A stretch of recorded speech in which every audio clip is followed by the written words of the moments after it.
First Step Ever podcast, and I am Ishani Nigam, your host and producer of the podcast. This podcast is made for all the disruptors around the globe who know that they are made for something, for that one thing, but fear of embarrassment, fear of rejection, the fear of fear itself holds us back at some point in time.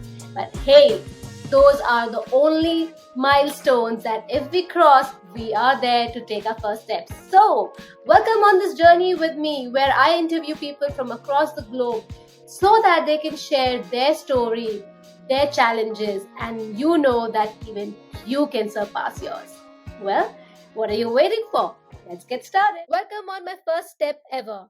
In the special edition of the year end couple of episodes, where I bring in the most unconventional and most futuristic stories from all around the world. Now, this podcast is essentially for the disruptors around the world and the youth. And here I have someone really young in her career today, gracing the virtual studios of my first step ever, all the way from Uganda, is the amazing ambassador, youth ambassador, Oliva Nalwadda. Welcome on my first step ever. Thank you, Ishani. I'm so happy and humbled to be here. Looking forward to the amazing conversation and definitely sharing my journey with your listeners. Thank you so much.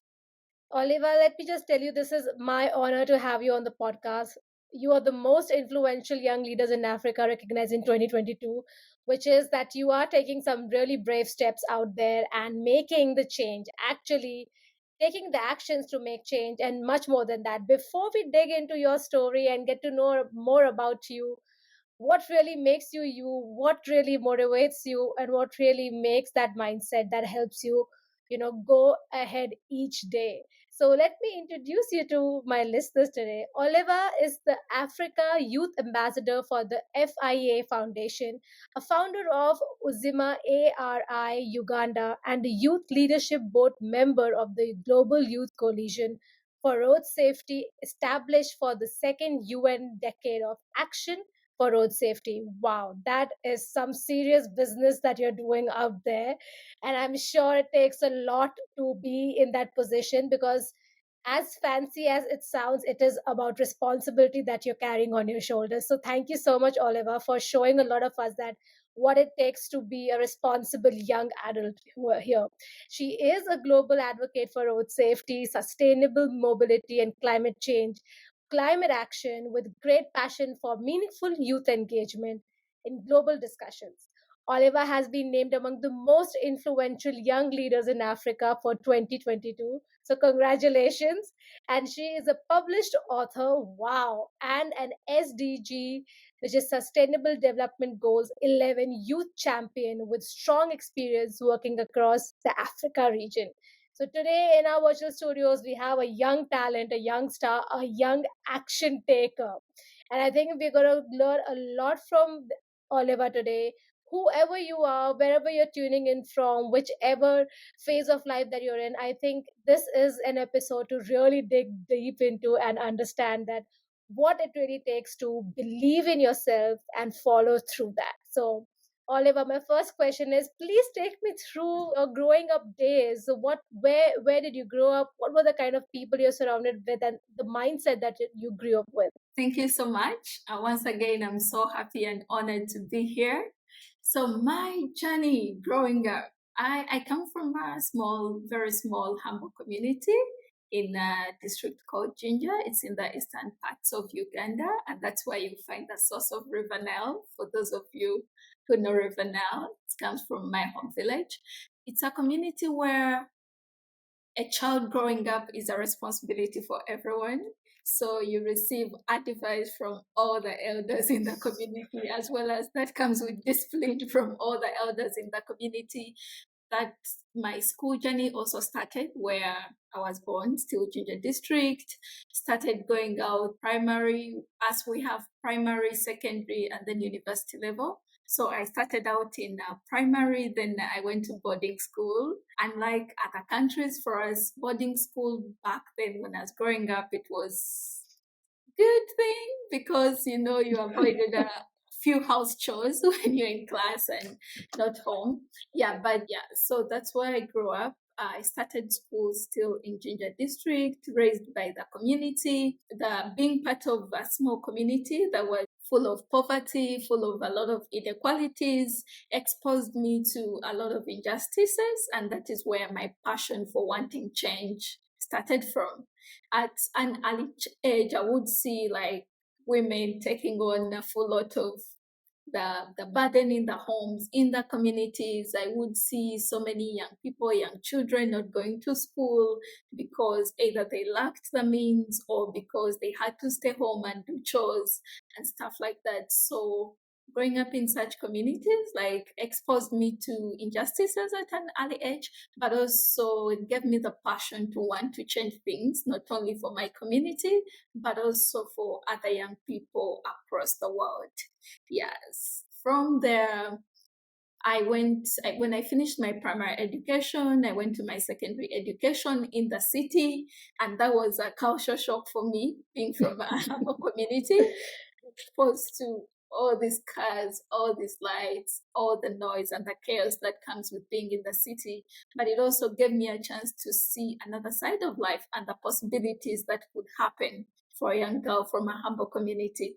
And once again, from developing passion, now exposure in the city gave me the ability to see what I could become and what other young people that are not from my village are doing, the opportunities they have to. And that's how I began, I would say, claiming my space when I saw all these opportunities that other young people had. I wanted to be part of those opportunities. I wanted to start having my name out there, doing what I could back home, but basing from the city where I was now. So in secondary, I started doing a few volunteering work in the areas of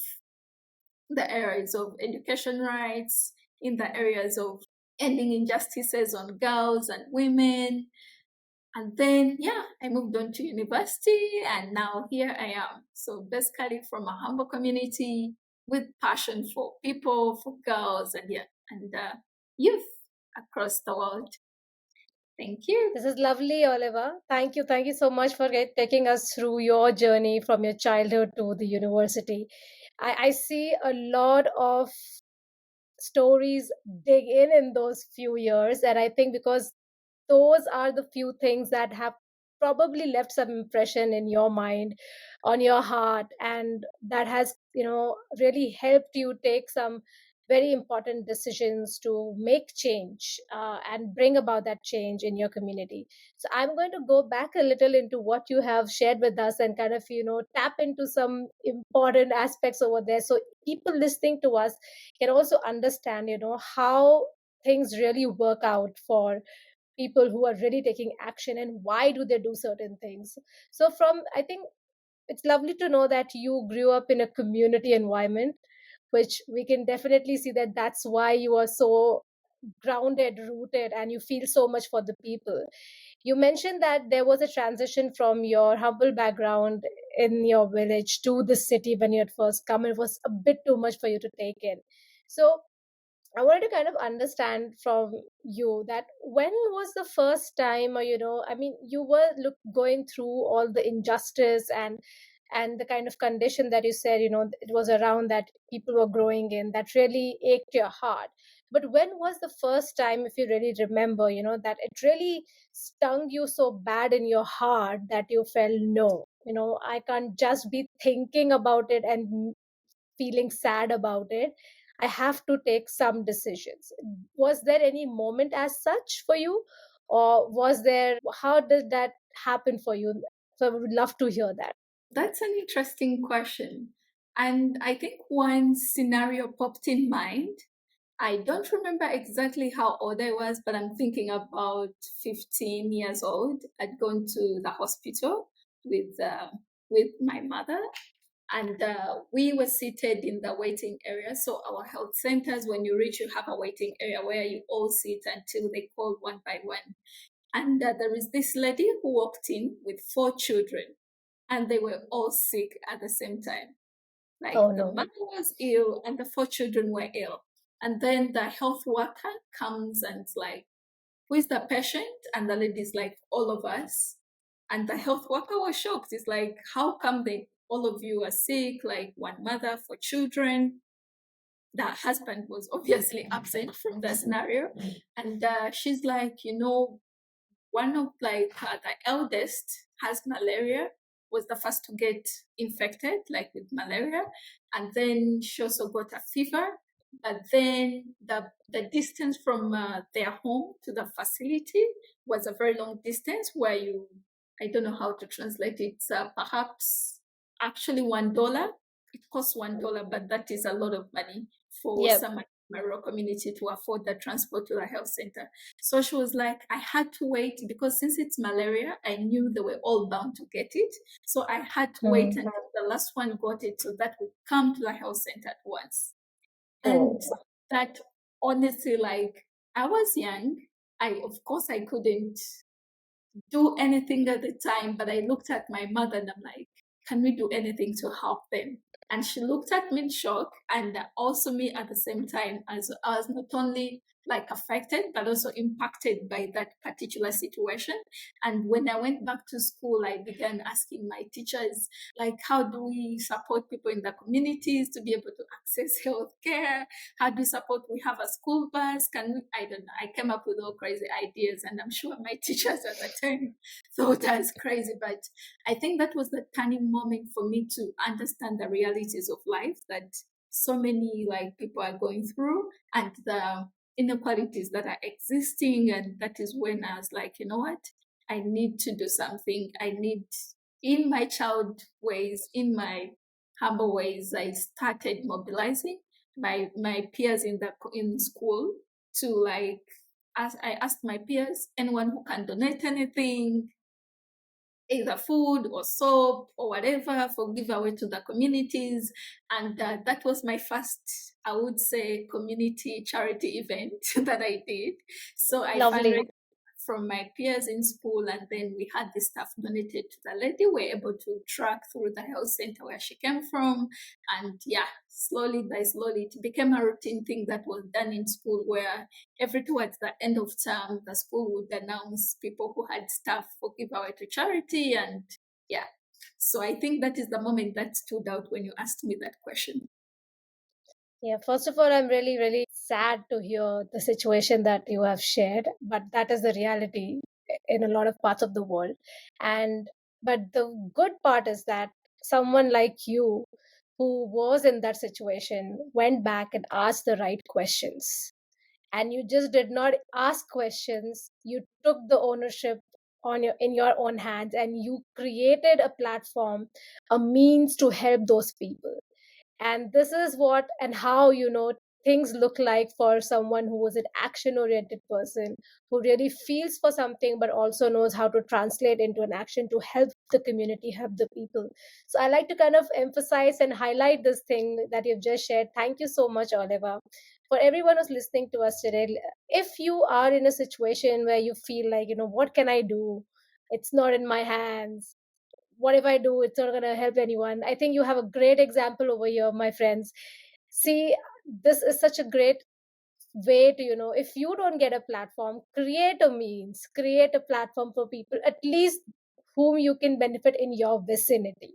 That's the least that you can do, and that's the least that you can start with. So, thank you so much, Oliver, for sharing that incident and how you went about, creating opportunities for other people to help them connect to the right resources.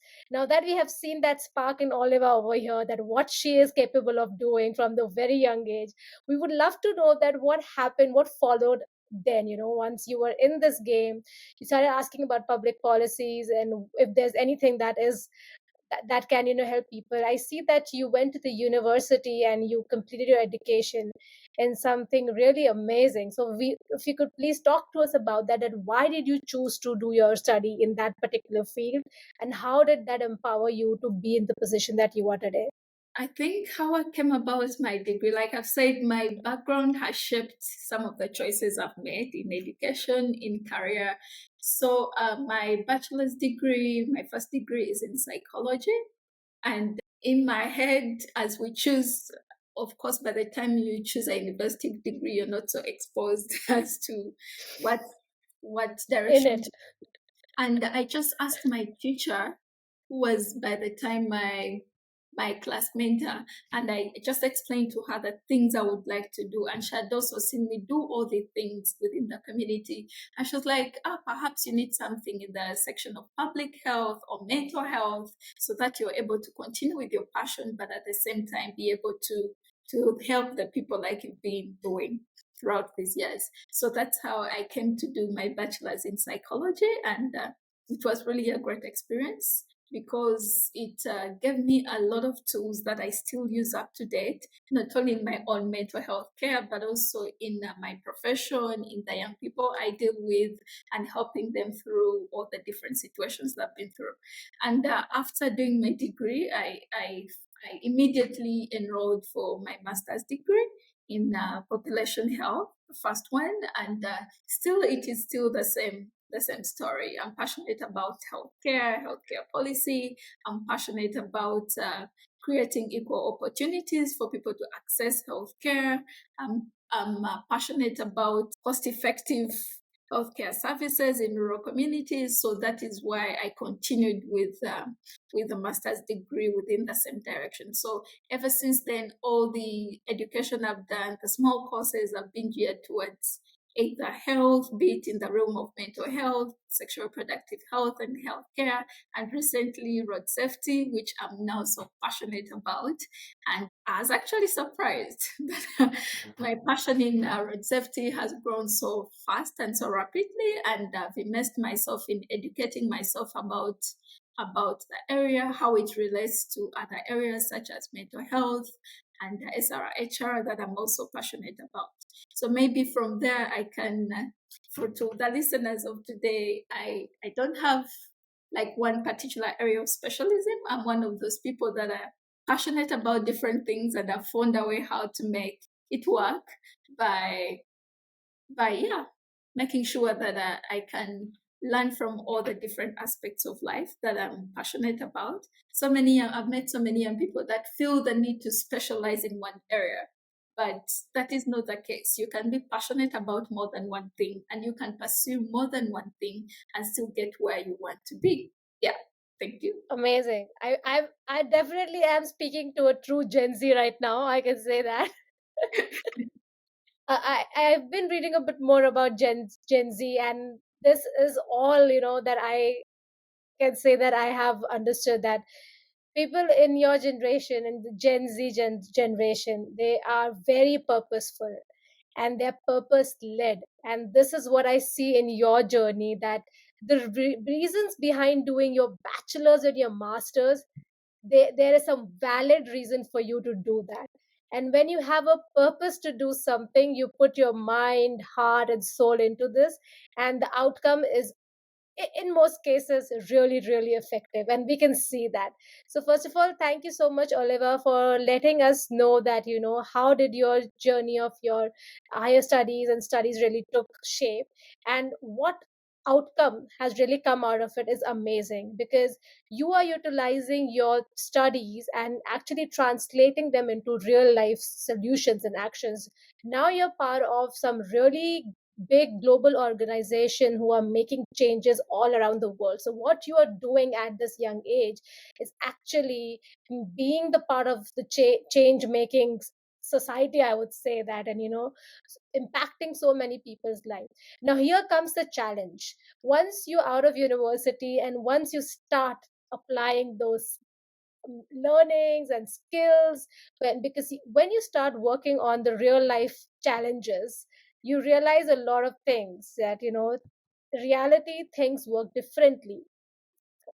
Having knowledge is one thing, but probably having a lot of other skills, people skills, communication skills, or also kind of empathizing with other people, something that really takes the front seat to get your message across and to help people. To bring about a change is the most challenging thing, because you are actually trying to change the mindset of a lot of people for the good. So I want to learn from your experience the top 3 challenges that you might have faced. It could be actually anything that in your tenure of being the youth ambassador in FIA Foundation, and in the Road Safety Foundation that you are at this point in time.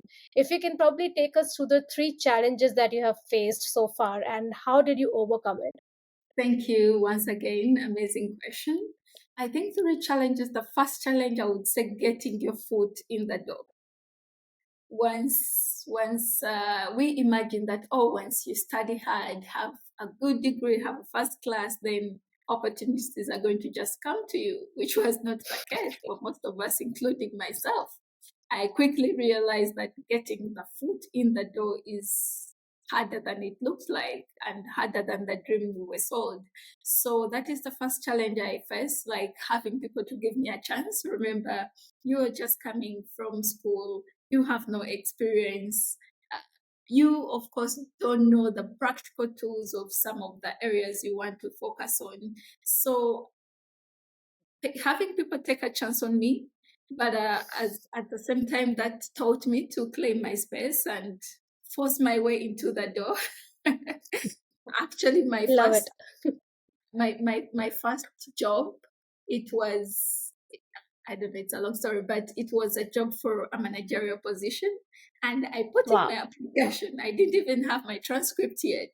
And the owner of the organization, I was shortlisted to my surprise, but he told me, honestly, I just wanted to see the person behind the application who had the nerves to apply for a managerial position without any experience and any sort of paperwork. And after that, we had a conversation, and he's like, honestly, I would say you're not experienced, but I can see potential in you. So this is the offer I have for you. So that is how I got my first offer, Amazing. by just taking my chance, believing myself, and going, like, dreaming big. Of course, you may not reach the sun or whatever, but you'll fall somewhere around the stars. So that is how my journey to employment started. And the other challenge, I would say, would be, it kind of relates to the first, but having people believing you to give you the big opportunities. So when you're just starting out, it's easy for you to be given the small errands, but how do you get now to the big table to be part of the big discussions and share our opinion, but also amplify the voices of the young people in the communities where you come from? And that was a challenge because we grew up first of all in a world, in my community, in a world that believes men are more informed, better thinkers and analysts than women. And we also, that same community believes that elderly are more better positioned to make decisions than the young ones. So being a young person, looking so small, so tiny, how do you start convincing people to get you into that boardroom to be part of the big conversations and big discussions? And also then the other challenge would be fundraising for the issues you're passionate about. So we all want to make change. We all want to be part of the change we want to see, but this needs money, this costs money. And how do we start as a young person? How do you start to fundraise for the initiatives? Like you've introduced me, I'm a founder of an organization called UZIMA ARI Uganda. And with this organization, we started with doing charity work using our own resources. My salary, literally, I would use my salary to feed into the organization to do activities in the communities. And slowly by slowly, we realized we need to go for bigger things, and that means starting to fundraise, starting submitting proposals, starting to talk to people, putting our name out there both on social media but also being part of these different conferences and summits where we are able to share the work we are doing. So I would say those are the three big challenges I face: getting my foot in the door, having people take me seriously as a young person in big discussions, and also fundraising for the issues I'm passionate about. Incredible, Oliver. That is, I am just bowled over with the confidence that I think it's more like belief in yourself that you know that you are capable and you just went ahead and you just put the application. Wherein we keep thinking up so much about just a position that we know that we are capable of, we have experience, and we still think 10 times before, whether if we should be applying or not. So, thank you so much for sharing that example of yours, because I think a lot of people are listening to us today, and even myself, that instills a bit of a confidence in ourselves, saying that what's the harm in trying? What is the harm in fact, you actually, that was a favor that you did to yourself by doing that, because you landed up somewhere in that organization, and ultimately you were working with the people that you wanted to, not in the position that you thought, but that is how things started for you. That's amazing. So thank you so much, Oliva, for sharing those top 3 challenges and how you overcame that. And Yeah. I would like to say that thank you so much for being on my first step ever. From your childhood to your university to the incidents that have really shaped your thinking, and I would say that this is definitely your innate nature to help people to see the change and become the part of the change. I'm so glad that you're here. I'm very happy that someone as young as in the early 20s taking all the responsibility and going ahead and doing what you feel is right, and joining hands with people at a global level, because I really believe that if you want to maybe impact more people, you have to kind of join hands with more people with similar vision. Before we take your leave, I always request my guest speakers to leave our listeners with a quote or a saying that they really resonate with. Oh, God. I think it comes from what you've just said. Perhaps to all the young people that are listening, it's not your job to say no to yourself. Let that be someone else's job. So, for any chance you see, anything you see, don't say no to yourself. Don't listen to that other voice that says, oh, you're not good enough. There are other people. Just give yourself a shot and let them say no to you. And what's the worst that can happen? It's a no. And that means many other no's are yet to come, but keep trying, persevere, and also every no you get, learn from it. It's not your job to say no to yourself, but also every no should give you a solution or a way to improve yourself. Yeah. I love that, Oliver. Thank you so much for wrapping up this episode with that amazing quote that it is not your job to say no to yourself. And with every no, it is your job to learn something from it. So thank you so much, Oliver, for being on my first step ever, joining us from all the way from Uganda today. I wanted to kind of say something to you. During this episode, I felt that I'm talking to someone who's so articulate, who is so good with communication, and someone who's so calm while you're speaking, and you emphasize on such important aspects and you speak so well. So I learned something from you today. Thank you so much for being on my first step ever. It's such a pleasure to have you over here. Thank you so much for having me too. It was a pleasure and I had fun. Thank you. Wow, that's amazing. That's what we are here for. So, if you're interested in learning that how can you probably, join an organization or something that really helps the youth with the sustainable development goals around the world, or how you can be part of the change, definitely follow Oliva's journey. I would leave her LinkedIn link in the show notes. And to all my listeners out there, as I always say, start believing in yourself and keep believing in yourself. And stay tuned, because we are going to get you some really amazing, such unconventional and really action packed stories to you, so that you can take your first steps sooner than later. Thank you. If you're still glued together on this episode, thank you so much. I really appreciate that. And if you really want to hear more such stories from around the globe, then subscribe to my First Step Ever podcast on Apple Podcasts, Google, and Spotify, whichever platform you prefer. Please do give ratings and please do write your comments. And you can directly reach out to me on my First Step Ever _IN. That's my Instagram handle. A little about myself. I have always loved performing on stage, acting, speaking, and just emoting myself. So I use these mediums different ways so that I can connect with people, help them, empower them, infotain them, which is to inform them and entertain them. If you would like to collaborate for any opportunities, more than welcome to connect with me on my Instagram handle. Thank you.